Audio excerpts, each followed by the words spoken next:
వశీకరణం అనేది ఉందే, ఒక మనిషిని వశపరుచుకోవచ్చా, అది ఎలా ఉంటుందో ఈ వీడియోలో చెప్తా. ఒకసారి ఈ యొక్క ఆడియో వినండి. భర్తను వదిలేసి మా నాన్నని పట్టింది అయ్యా. ఆవిడ వచ్చినప్పటి నుండి మాకు గొడవలు అయిపోతున్నాయి. మా నాన్న అస్సలు నా మాట వినట్లేదు, కోప్పడిపోతున్నారు. నేను ఏ మాట పడితే ఆ మాట మాట్లాడుతున్నారు. మా నాన్న ఎప్పుడు నన్ను అలా చూడలేదు, చాలా ప్రేమగా చూసుకునేటోళ్ళు. మా అమ్మ కూడా లేదు. ఒక్కొక్కసారి అయితే నాకు ప్రాణాలు తీసుకోవాలనిపిస్తుంది. నా వల్ల అవ్వట్లేదు. ఆవిడ మరుగు మందు పెట్టిందని నేను అనుకుంటున్నానయ్యా. అమ్మని అడిగి అది నిజమా కాదా, ఆ పరిష్కారం ఎలా చేయాలి, ఎక్కడ దొరుకుతుందో ఒక్కసారి అడిగే స్వామి.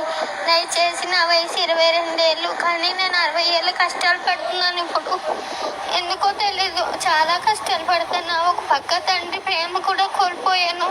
నాన్న కూడా ఏ మాట పడితే ఆ మాట అంటున్నారు. నా వల్ల అవుతలేదు. దయచేసి తల్లిని అడిగి అసలు అది పెట్టుంటే ఆ పరిష్కారం నాకు ఎక్కడ దొరుకుతుంది, నేను ఏం చెయ్యాలి అనేసి అడగమ్మను. మా నాన్న నాతో ఉంటే చాలు తల్లి, మమ్మల్ని.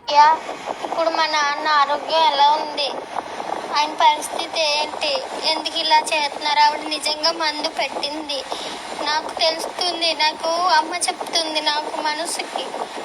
కానీ ఏదో తెలియని భయం. ఆయనకి ఏమైనా అయితే నేను అనాథని అవుతానయ్యా.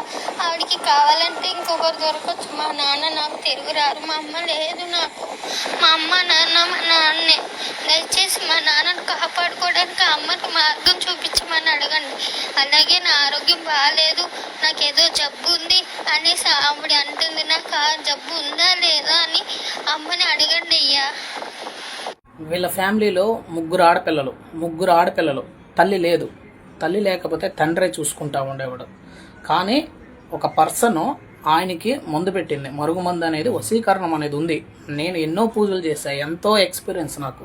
ఎంతోమంది పర్సనల్గా చేయించుకుంటారు. అవన్నీ ఎవరికి పెట్టారు, ఎవరికి పెట్టలేదు అనేది నేను పూజలు ఎంతోమందికి చెప్పాను అనమాట. వశీకరణం అనేది ఉంది. ఫ్యామిలీలు రోడ్డున పడిపోతున్నాయి. చిన్నపిల్లలు చూడండి, ఇప్పుడు ఆయన వెళ్ళిపోయాడు, ఆమెతో వెళ్ళిపోయాడు. ఈ పిల్లల పొజిషన్ ఏంది? ఇటువంటి జీవితాల్లో చాలా అతలాకుతం అయిపోతున్నాయి అనమాట. జీవితాలన్నీ కూడా చాలా జాగ్రత్తగా ఉండండి. ఇటువంటి వశీకరణం అనేది ఉందన్నమాట. ఎలా పెడతారో, అది ఎలా పనిచేస్తుందో వేరే వీడియోలో నేను చెప్తా. అది ఏ విధంగా పెడతారు, ఎందుకు ఒక మనిషి ఎట్లా వశపరుచుకోవచ్చు, ఏముంటుంది దాంట్లో అనేది నేను ఒక వీడియో పెడతా.